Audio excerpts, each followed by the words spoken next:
What's up, everyone? This is From Beyond The Paign, an Illinois basketball podcast. Welcome to therapy. Illinois loses 88-80 at Michigan State in what I would call a brutal loss. It was brutal. We're going to talk all about it. Let me know what your thoughts are. We're live streaming on Twitter and my YouTube channel, also my Facebook page, which I don't know why I keep doing that, but whatever. It's beside the point. Come to the YouTube channel. If you're on Facebook or Twitter, come to my YouTube channel, hit that like button, hit that subscribe button. Trying to get to 500 subscribers before the end of the college basketball season. We're at 362 right now. So, again, let me know what your thoughts on this game. This is obviously an annoying loss, a brutal loss, one you felt like you should have won, one you felt like you absolutely had every chance to win. Yeah, I mean, I don't really have any excuses for anyone today. I think definitely Brad Underwood has some faults in this one, and I think the players obviously too have plenty at fault, especially in the last 7 minutes and 38 seconds of this game. So, again, let me know what your thoughts in the comments. I would love to read them. We'll get it all out. That's what this is for. As much as I love doing the celebratory podcast after a game, the therapy sessions, they hit a little different just because every time this team seemingly puts us through a loss, it is in the most brutal fashion, in every fashion that makes me want to pull my hair out. And that is what Illinois did to me today, because they absolutely should have won this game. There's no doubt. To me, there is absolutely no doubt that they should have won this game today. They were the better basketball team today. They played Michigan State better than they did at home in Champaign a month ago. You cannot convince me otherwise. Illinois played well enough to win, and they played as well as they had on the road all season today. But somehow, some way, find a way to lose this game. And it makes me fucking sick. Okay. Let's start with the final 7 minutes and 38 seconds. Illinois led 72-64 with 7:38 to go after a Marcus Damask three-pointer. Again, they lost 88-80. So with 7 minutes and 38 seconds to go, Illinois managed to score 8 points. 8 points in the final 7.5 minutes. 8 points in the final 7.5 minutes, brother. 8 points in the final 7 minutes and 38 seconds. They had multiple possessions after Damask hit that three where they could have extended the lead to 10, 12, maybe more if those shots go in. Let's go through it. Damask hits the three. Again, 72-64. With 7 minutes, 11 seconds, Tyson Walker, missed layup. This brings me back to my point of you had a chance to extend the lead. Tyson Walker, missed layup. Akins gets an offensive rebound.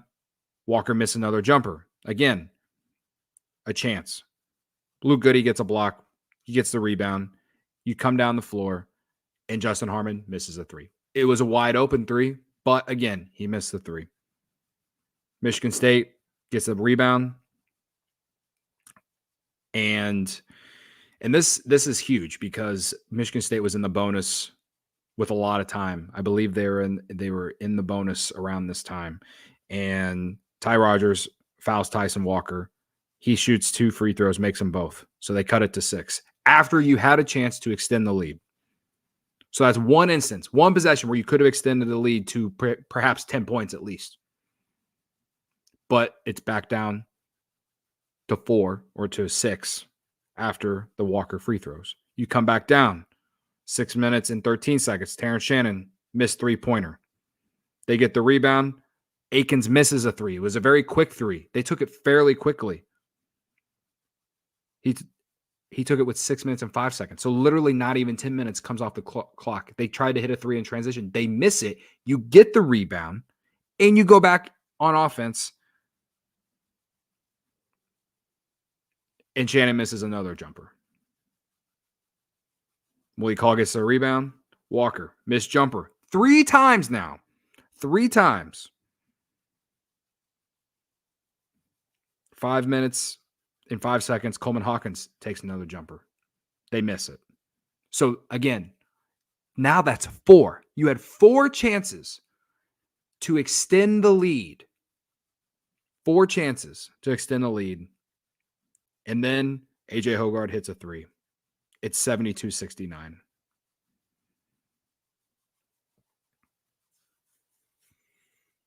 That's the part of the game that frustrates me. More than the 2 turnovers, the Justin Harmon turnover where they're trying to get to Coleman at the high post, and more frustrating than Damask turning it over, basically doing the exact same thing. You had 4 offensive possessions with a chance to extend the lead, and you failed to do so, bro.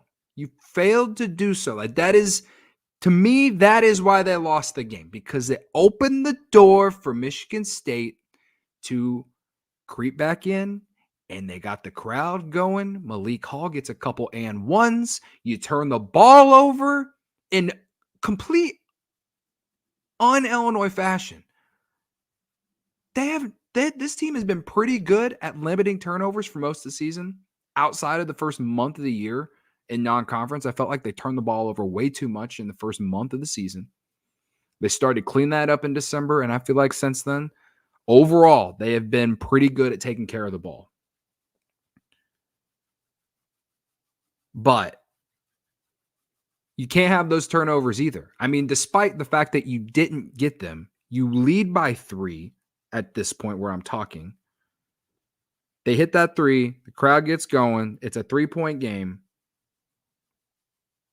Then Hawkins turns it over.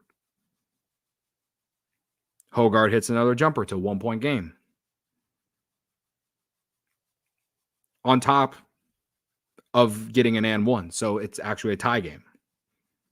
Terrence Shannon comes back down. Missed jumper.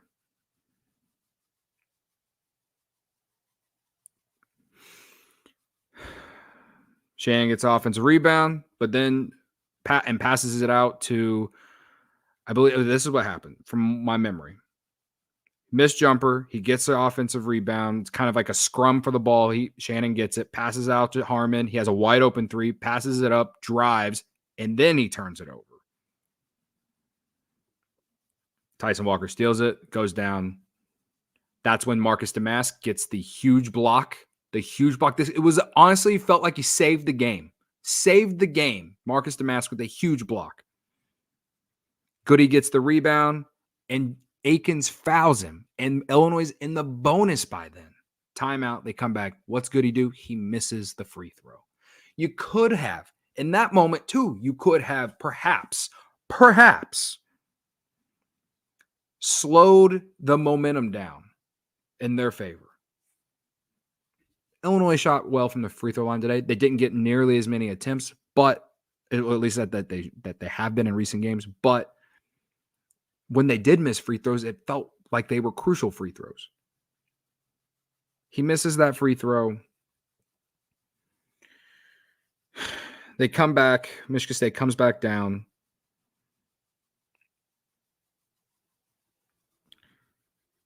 Malik Hall gets fouled, and he misses the free throw. It opens the door back up for you. And at this point, it's with 3 minutes and 18 seconds. It's still a tie game at this point. You come down. TSJ takes a three-pointer. I think it was on a driving kick. He misses. However, Damask had a huge tip out. It was a long rebound. He tipped it out. Terrence got it. He ended up getting to the free throw line. He made both free throws. So you actually get the lead back. 74-72. Malik Hall comes down, hits a shot. And 1. He makes a free throw. Michigan State finally gets the lead. And then The Illinois comes back down, and they're gifted. They're absolutely gifted. A foul, I believe, on Carson Cooper, with Coleman trying to post him up from like the high post area. It was a very soft foul call. It honestly, I even said it on the live stream. You want to freaking quote me on it, go find it on the live stream video. I said that it shouldn't have been called, but I'll take it. He makes both free throws. So Illinois gets their lead back, 76-75. And then just like that, not like 15 seconds later, Michigan State comes down and Malik Hall gets a layup. There was no defense in these last handful of minutes, man. It's that and the inability to put the nail in the coffin. Those 4 possessions where they could have extended the lead that they didn't get anything on. It felt like they got easy post-up matchups or easy post-ups for Malik Hall in those last few minutes. And then you get the Justin Harmon turnover. And then the Marcus Damask turnover literally right after that in the following possession, after you give up a layup.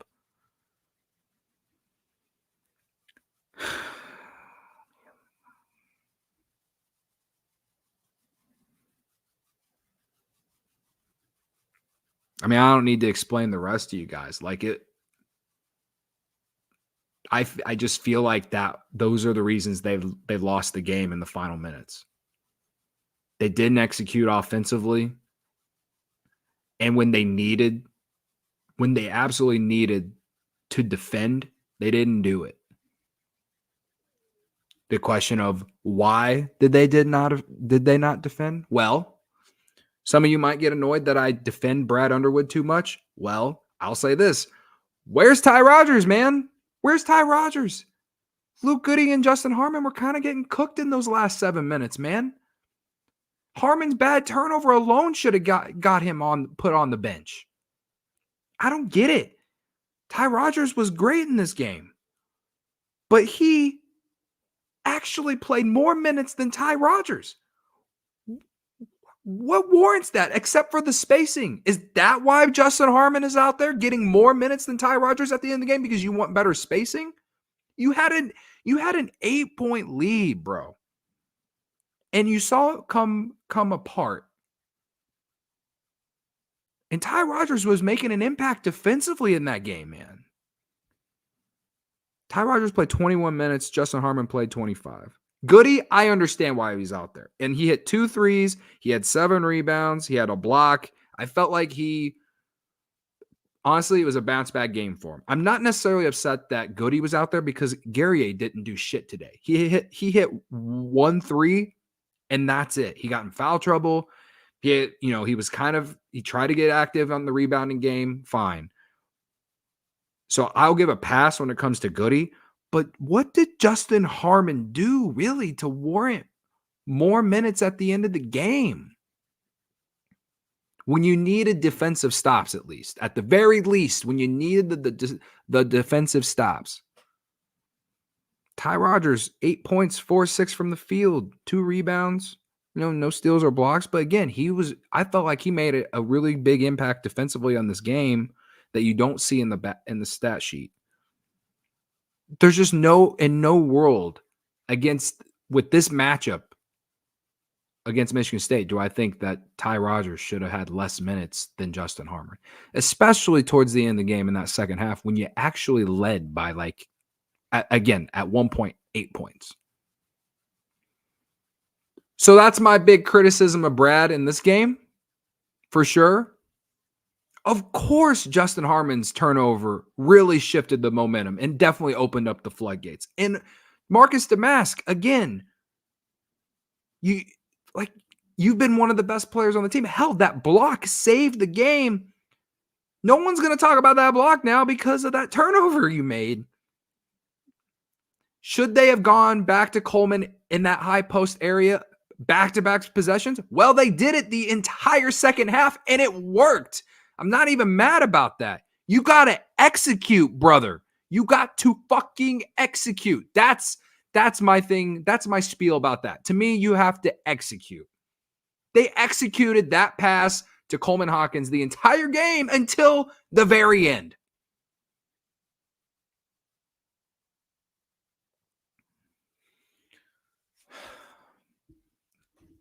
Let's go to the YouTube chat. Dingus McCracken, what's up, brother? Late turnovers definitely killed this game. Absolutely, in some aspects, I agree, man. Especially whenever they had you on your heels. I can't ever say your name right, your last name right, bro. But Joe, the game we witnessed today is the game that always gets them beat in the NCAA tournament. I don't necessarily agree with that, but I will say that at least in the Underwood era, if they played like they did today in the NCAA tournament, I think more people would be comfortable with Brad going further or going forward, honestly, because the offense was good today. The offense wasn't good in those NCAA tournament games. They scored what? They lost like 71-58 or something like that to Loyola. The offense was terrible that day. Against Houston, Houston's really good defense. That team wasn't better than Houston anyway. That one doesn't really bother me as much as the Loyola game. That one's kind of an outlier. Against Chattanooga, the same tournament. Again, that's the same year they won the Big Ten. I don't know. They were lucky to come away with a win in that game.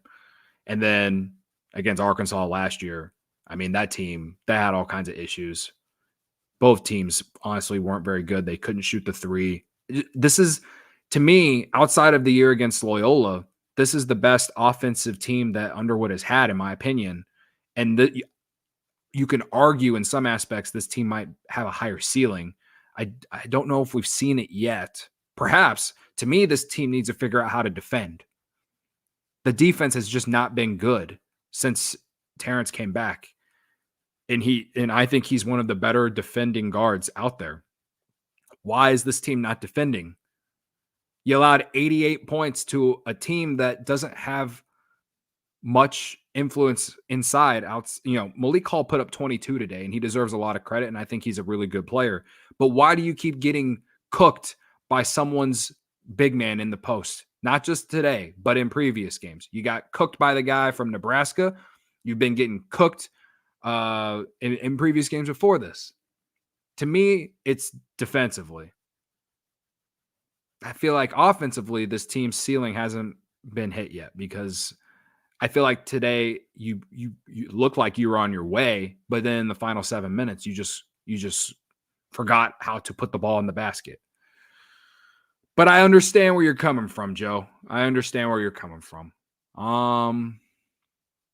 Check it out, 7. If Chris isn't here, someone should do a wellness check. He's talking about there was a guy during the live watch along who had $5,000 on Illinois today. Thoughts and prayers to Chris. The officiating was tight on both sides. Illini defense collapsed at the end. The Illinois defense it was not there today at all, in my opinion. It was 44-41 at halftime. You allowed another 44 points in the second half. I don't know, man. I don't know. They scored 88 points, and they took 8 3-pointers. They cooked you in the paint, bro.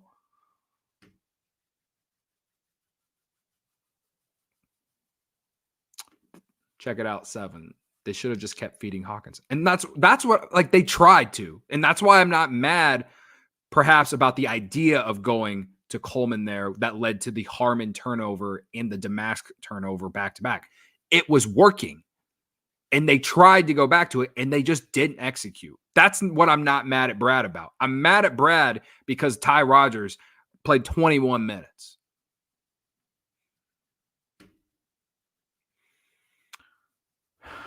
Adam McHugh, what's up, man? As good as he is, TSJ is not the closer, nor does he demand the ball. Io was. How many times would Io hit a dagger three or a mid-range jumper in winning time? This loss is on Underwood, though. Yeah, it's hard. It's hard to, you know, I feel bad in some ways comparing Terrence Shannon to Io DeSumo. However, Terrence Shannon's getting a higher look at as a draft pick, at least. Many people think he's a lottery guy, and Io was taken in the second round. Io did have that closer mentality, and he hit big shots when you absolutely needed him to, and he saved Illinois so many damn times. And the thing that I'll clap back a little bit though on that, Adam, is that this team has more depth and more options. Like Coleman Hawkins has been a threat. Marcus Damask has been a threat, right? Throughout the year, we've seen Quincy Guerrier have big games. Justin Harmon has had big games, right? Luke Goody, I mean, he's not a closer, but he's had I'm mentioning the depth on the roster. When Io was here, it was him, Kofi, Trent, but you always knew who was taking those shots, and you knew who the best scorer was on the team. With this roster, I think you can argue between TSJ, Coleman, and Damask in terms of who generates the most or the best offense going. To me, I felt like, and this is what makes this loss so even more frustrating, is like I felt like the offense that they got today was all through the flow. There was no forced shots. They got whatever they wanted more than half the time until those final 7 minutes of the game. That's what pisses me off. They had every chance to win this game, every reason to win this game. They are the better team. And if this is at home, maybe things go differently. It just goes to show you how tough it is to win on the road. The thing is, though, it goes to show you how hard it is to win on the road in the Big Ten. But I'm not using that as an excuse. You should have won. You led 72-64 with 7.5 minutes to go. Is it on Underwood? Again, I blame the fact that they didn't play Ty enough at the end.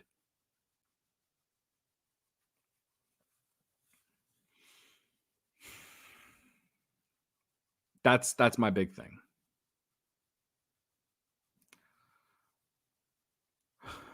Joe says Underwood is a terrible in-game coach. You know this. Why is this still a question? Yeah. I mean, I think that's been everyone's big thing. I do like the adjustments they made coming out of halftime. In the first half, they didn't go to Coleman in the post at all. And coming out of halftime, it felt like the first 10 possessions of the second half, they went to Coleman in the post, and he dictated what was going on the offensive end. And it worked. So that's me saying that he does make adjustments in game, and they do, and sometimes they do work. Does it happen enough consistently? No. Should there have been something different that happened in that last 7 minutes? Probably. And it's probably more than just, playing Ty Rodgers. But I think that, sure, they had going through each possession, they had open shots. That Harmon turnover, not the one where he's trying to pass it to Coleman in the post, but the one before that where Shannon shot it, got the offensive rebound, passed it out to him. He had a wide open three. He could have taken it. He dribble drived instead and then turned it over on the pass, and it led to a run out by Michigan State. Yes. And again, in-game adjustments, not great. But to me, especially these last two games, I just feel like it's player execution, man. That's what it largely is to me. It's not like Illinois is known for having having double or multiple possession leads and known for blowing them. right? Like, I don't think that's a thing, or else he wouldn't have more Big Ten wins than any other coach the last 4 years. That's just how I feel. We're all entitled to our opinion. Check it out, 7. Maybe this will be a learning experience for the team. They need to do more set plays. All they run is booty ball. Yeah. There were a lot of possessions where I feel like it's just come down and ISO one way or another. And it aesthetically it's not very pleasing, right? But they do run set plays. Like, why there was a moment in the game. I want to say it was the first half. Terrence Shannon hit like 2 or 3 shots in a row. It looked like he was cooking. He hit a 3, he hit a face-up mid-range jumper in someone's face. He got to the basket on one. And then they went to someone else. It's like when he's rolling like that, you got to keep going, right? And it felt like after they went away from him, it just wasn't consistently there. He still hit big shots after that. I mean, you don't end up with 28 points for no reason. But when certain guys are going, sometimes it feels like they go away from them whenever things are working, right? That I feel like that was kind of a big part of today's game too. And whether that's on Brad or just players not recognizing, like, hey, this guy's hot right now, go back to him. Like, clean it up, man.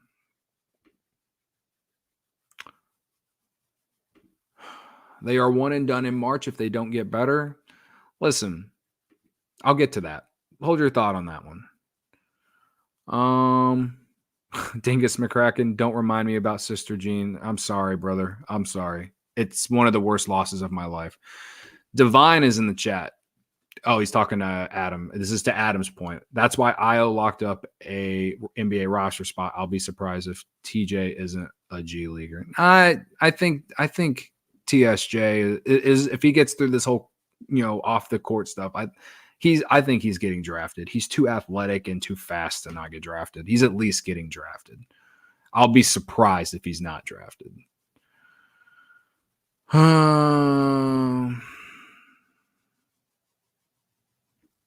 Okay. Here's someone who I haven't mentioned. Robert Sagan. Hopefully I'm saying your name right, brother. Great competitive game. Sparty answered each Illini punch. Illini played their normal game, which is good, and Michigan State simply played better, mentally tougher today. I think that's a great explanation too, honestly. Like, if I were to describe how this game basically went at the end, like, yeah, it was a great game, and that's what makes it very frustrating to me that they lost. But I can't take away credit from Michigan State. Michigan State, they came into this game today like desperate for a win. They needed to win this game. They lost to Minnesota. Their record against quad one teams was terrible. I think if they were going to make the NCAA tournament, they needed to win this game. Point, plain and simple. So I think that's all the comments we've had. I'll go back to the chat here in a little bit. Thank you all for tuning in. We got about 20 people watching right now, and I appreciate y'all. We're all allowed to have our own opinions and everything. And if you guys disagree with me, like, I don't blame you. I'm never going to blame Brad for everything. I do think he definitely deserves criticism today, for sure. But sometimes I just feel like everyone just for their own agenda blames him. To me, sure. How the last 7 minutes were handled, not great.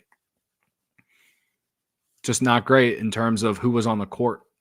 It felt like they went to Malik Hall every single time, and Goody's down there, and he got called for multiple fouls. He fouled out. And I just feel like at some point, Brad, you got to bring Ty Rodgers back in. I understand you need the spacing. I understand it, but when you need stops, you got to get stops somehow, and your defense was terrible today. He's one of your best defenders, right? Like, I'm not wrong about that, am I? I don't know, man.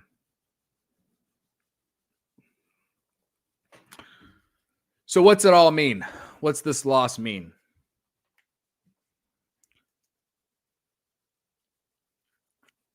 Let's go, like I mentioned, check it out, 7's comment. They're one and done in March if they don't get better. What's this loss mean?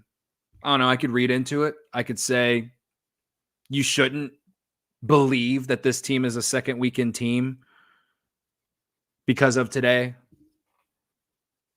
We can go through Illinois' schedule. What is a good road win for this team? And I'm not talking about neutral court. I'm talking about a good road win. Going to Rutgers. I know they beat Wisconsin today, and I know they're playing better, but I understand that it's hard to win there. But that Rutgers team is at the bottom of the Big Ten. I'm sorry. No. You had every chance to beat Tennessee. Honestly, this game gives me the same type of vibe that the game at Tennessee happened.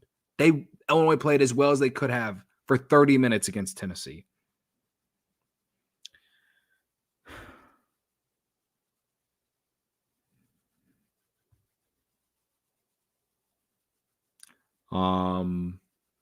You beat Michigan on the road. Not a good win.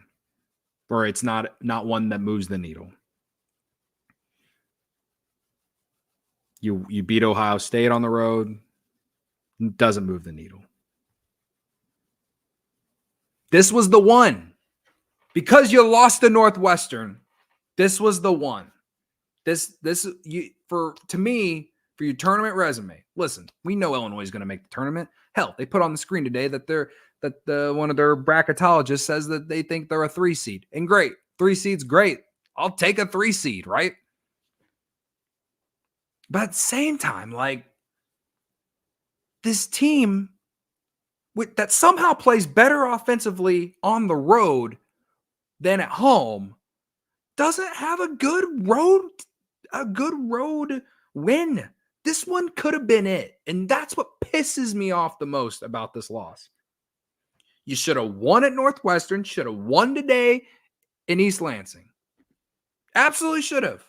Absolutely should have. And honestly, it's your own doing to why you lost both of them. You missed 20 layups in Evanston, and you blow an 8-point lead in the final 7 minutes against Michigan State. Now, can they salvage this? They got to go to Maryland, who's like their kryptonite. In Maryland, they've been playing better, right? They're still, they're 5-7 in the Big Ten. Then recently, they've played better in stretches, but overall not great. They better win at Maryland because at this point, it's still a bad loss if you lose to them. They lost at home to Rutgers. They lost to Michigan State. They beat Nebraska at home. They beat Iowa. That doesn't mean anything. They're not good, but and if you look at history, they don't play well against Maryland. I guess for my own happiness, that would be a nice road win. They go to Penn State. They're kind of scrappy, but it's not going to move the needle for anyone into believing that this is a second weekend team. And then you host Iowa and you host Minnesota. I guess, honestly, the next big road chance for them to maybe convince some of us that they're quote unquote special is if they go to Wisconsin and win there, only because it's tough to go there. And I do think Wisconsin is better than what we've seen the last 4 games. They've lost 4 in a row. They lost to Nebraska. They lost to Purdue. They lost to Michigan, and they lost to Rutgers today on the road. They're still going to be a top 5 seed, right? They're going to be in the, probably somewhere between a 3 and a 5 seed at this point. Go to Madison, have a chance. If you win there, okay, maybe. Beating Purdue at home in general, I mean, sure. I mean, speaking of Purdue, it's hard to believe that the Big Ten is still open for this team. They're going to need Purdue to lose a game, and their schedule's so soft in February. Maybe Minnesota can upset. Doubtful. They go to Iowa. Iowa fucking stinks. It'll be nice to finally beat them on the road. Hopefully that happens. I just want that for my own happiness than anything. But like, there's just not a good road win on Illinois' resume, man. And today was your chance. Today was your chance to do that. And you just didn't do it. And you had every chance to. We can all confidently sit here and say that Illinois is better than Michigan State. Right? Even after what we just watched. They have the better roster, better players. Undoubtedly, they're better than Michigan State. Should have won today, and it's frustrating that they've almost gave away a game to Nebraska, and now they lose to Michigan State. They played a better game today than they did against Nebraska. Shit, they made shots.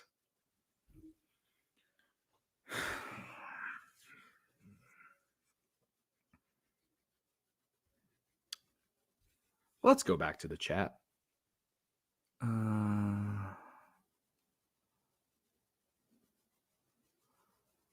Let's see. We started getting torched by the other team's go-to guy every game. Oh, we start getting, yeah. Yeah, Malik, call out a game, man. And listen, like, me somewhat defending Brad Underwood, if it's coming off like that, it's honestly more of me giving Michigan State credit. Like, let's not forget that Michigan State was a top 5 preseason AP poll team going into the year. And they have one of the toughest schedules in all of college basketball. I want to say on KenPom, they're like average, what is the term? Strength, their strength of schedule rating. Michigan State was ranked 9th in college basketball coming into today. That's pretty good, right? Like, they played a lot of tough teams. And unfortunately for them, they've lost a lot of them. But there is a reason they're a top 20 team in KenPom, because they played so many good teams. They've had some bad losses. Like, sure, maybe the loss to Minnesota doesn't age bad for them. Maybe Minnesota actually deserves more respect than even I want to give them. But you knew coming off that loss in Minnesota, they were going to come out here today and give you their best effort. And they did. And that's what makes it even more frustrating, that you played the way you did, led by multiple possessions in the final 7 minutes, and lost. Divine says, Goody on Hall is such a tough ask. Kind of a pick your poison thing with the spacing offense or Ty on the court for defense and boards. And yeah, undoubtedly. At that, again, I don't remember when Ty came off the court and came back in and all this stuff. But I mean, he just wasn't in the game for a large part of those final 7 minutes. Again, Harmon had more minutes than him. I think it would have made sense to bring Ty in for Harmon. Leave Goody out there. That way you still have shooting. And go from there. And at some point, Brad's got to think, okay, we need defensive stops, man. Like, I don't know. I don't know what I want to say.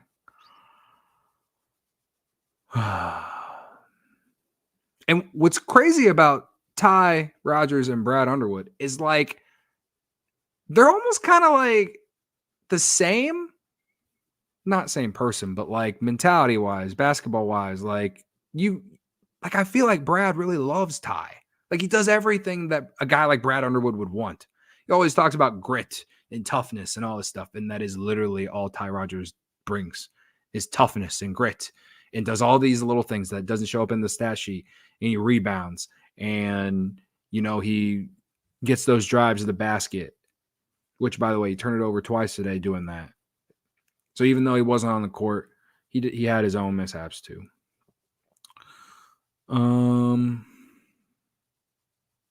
Divine says, I mean, I don't know where Quincy was, but he could have guarded him better, or even TJ. Although Goody is not a great perimeter defender either. Yeah. Well, they did bring in Guerrier late in the game when it was, we were basically down. Guerrier's got to get. I felt like maybe that second half against Nebraska would turn things for him. He was so non-existent today, man. And I know he got in foul trouble early, but they need December Guerrier back, immensely. They need that version of Quincy Guerrier back in a big way, man.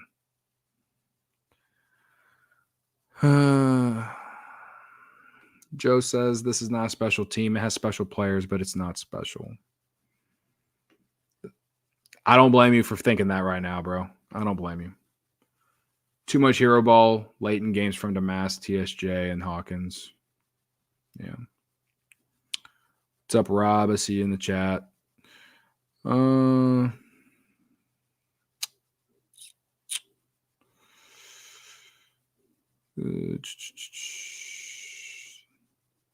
Wesley Grant says there are no true ball handlers. Damask had that turnover. It's once every game, it feels like, bringing the ball up the court, and he turns it over in the back court because, someone's playing up on him defensively.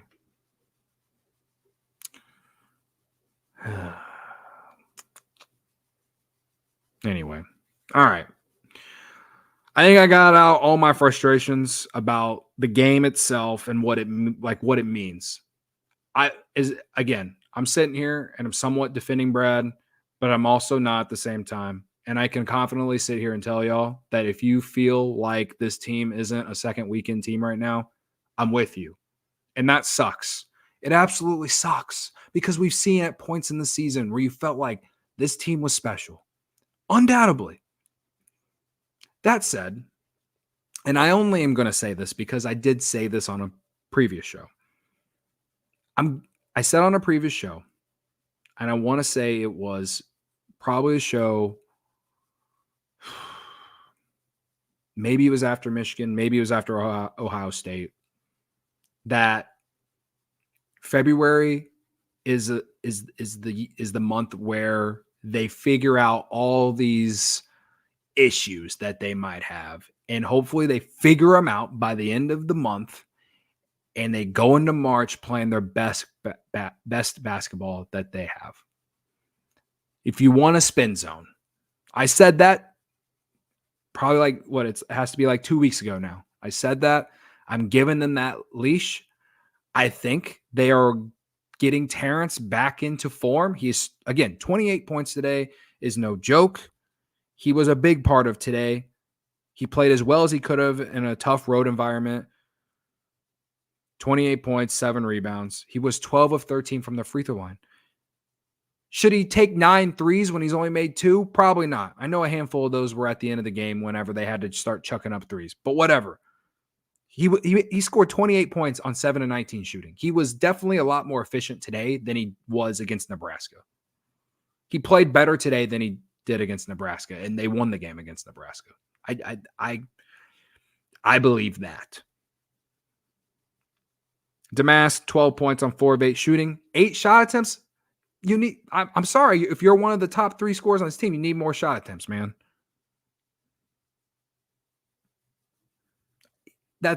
He hit 3 threes, he hit 3 threes, and that's huge for his confidence going forward, I think. So that's probably my one positive takeaway for him. Coleman, 14 points, 7 assists, 3 rebounds, 2 steals, 2 of 7 from 3. I guess we can use this as a transition here in a second, related to him in that technical foul, because I have a lot of thoughts on that. And on the bench, check it out. 7 said in the chat earlier, the bench really just wasn't anything today. But the bench played better today than they did against Nebraska, and they won it. They beat Nebraska. And I'm not saying that, it's hard to compare Nebraska and Michigan State. I think we can all admit that Michigan State's probably better than Nebraska. But again, I think they played better today than they did against Nebraska, and they lost. It makes me so angry. I was dogging on Harmon about why is he on the court at the end of the game. He was 3 of 5 from the field, 7 points. But in the second half, especially at that point in the game. I felt like you could only go with him for a little bit longer, and he didn't leave the game, bro. I don't know. Would have liked to see DGL a little bit more. He comes into the game basically to foul at the very, very, very end. I felt like he had started to earn some big minutes. And with the foul trouble that Illinois was in the first half, I felt like it was a good spot for him to get some run, right? And he didn't come in. So that's annoying. You want me to complain about Brad? There. The fact that you didn't play him more. And I honestly, for defense, because I feel like he's played really good defense when he does come into the game. So there's another complaint for you guys. So, yeah. But back to Coleman and the technical foul. Brad, I would have started the show earlier, but I wanted to listen to Brad first in the post game. And he said something along the lines. I tweeted the video out too. What did he say? He said, "We make the game no fun." When answering, he got asked about the Coleman Hawkins like technical foul or whatever. He said something about how, he was kind of upset because there was a Michigan State player who had been like yelling at their bench that they didn't call.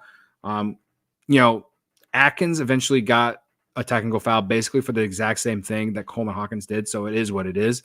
My point is that it's literally the dumbest reason to give out a technical foul. I'm sorry. I mean, I get where this is like, universities, schools, like whatever. It's not professional sports, but like it basically is semi-professional basketball at this point with NIL being a thing. I mean, shit, there are certain players making millions of dollars because of their name, image, and likeness. So I just, you want to talk trash? Talk trash. You want to celebrate? Celebrate. You want to hang on the rim after a big dunk like RJ Melendez did in that one NCAA tournament game? Fine. And he didn't even hang on the rim. He was trying to slow his momentum from what I remember while he was on the rim after a huge dunk and a big play. Like they just like the refs, when it comes to technical fouls, it is literally the dumbest shit, the dumbest reasons that they blow the whistle, dude. The dumbest reasons. I'm not apologizing for this. This is some of the dumbest reasons that they call technical fouls for bullshit like this. Coleman Hawkins, he hit a three early in the game and turns at the crowd. And I know the ref is right there, so he heard what Coleman Hawkins said probably to whoever in the crowd.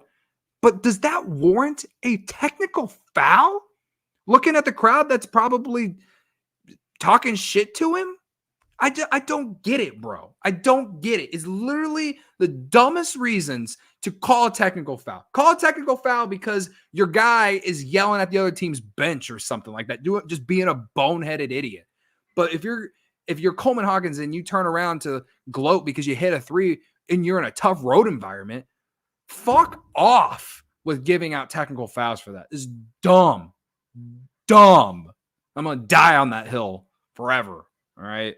Again, it might as well be semi-professional basketball at this point with NIL. It might as well be. All right. Don't give me this like teaching and like this shit that they would call in like high school. Don't give me that. It's stupid. It's fucking stupid.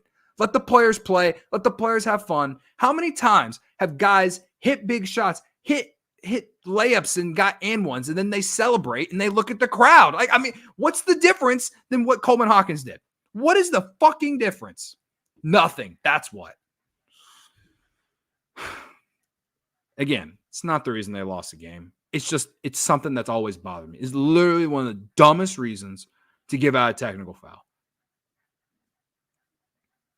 All right.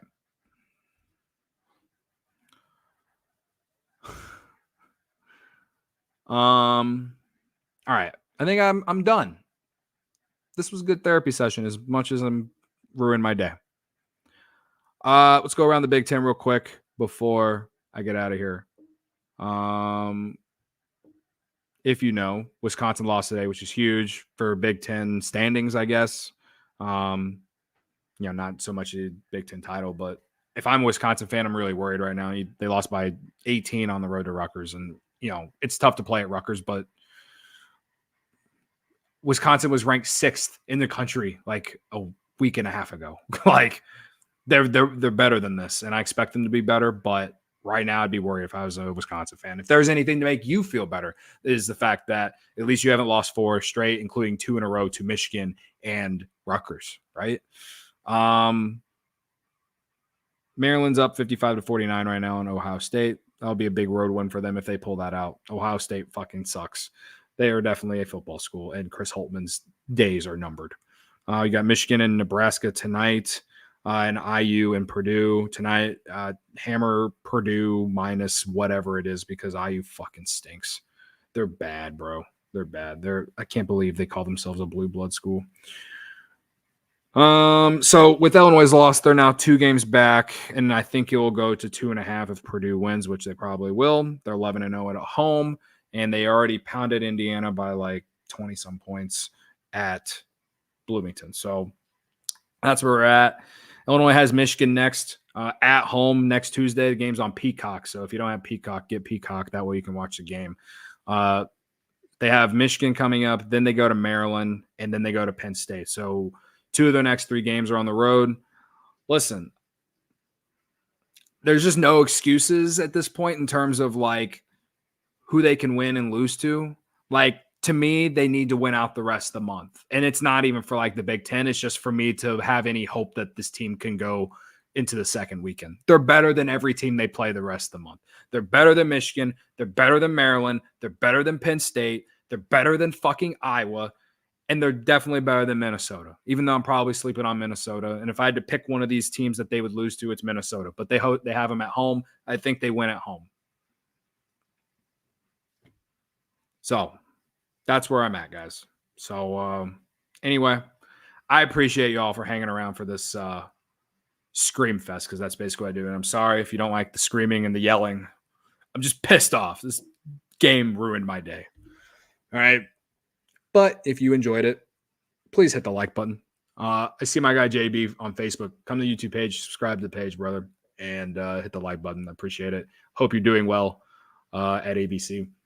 And I'm pretty sure I got to all the comments. Wesley, I didn't read yours. You said there was no true ball handlers. I mean, there's no true point guard, and that is obviously always been an issue, but they've had games where they kind of negate that fact. So, I don't know. It is definitely something that will probably come back to haunt them at some point. Undoubtedly. At this point, it feels like that. So you're not wrong. This team, it would be a lot easier to watch this team if they had a true point guard that could help them get into their offensive sets. There's no doubt about that. All right. So again, thanks to everyone hanging out today. I hope you all have a good rest of your Saturday and Super Bowl Sunday. I'll be back Tuesday night for probably post game, maybe be able to watch this game, do the watch along. Those have been really fun these last handful of weeks. So I appreciate all your support. Guys, hit that subscribe button. Subscribe if you listen on Spotify. And I will see y'all next week. ILL.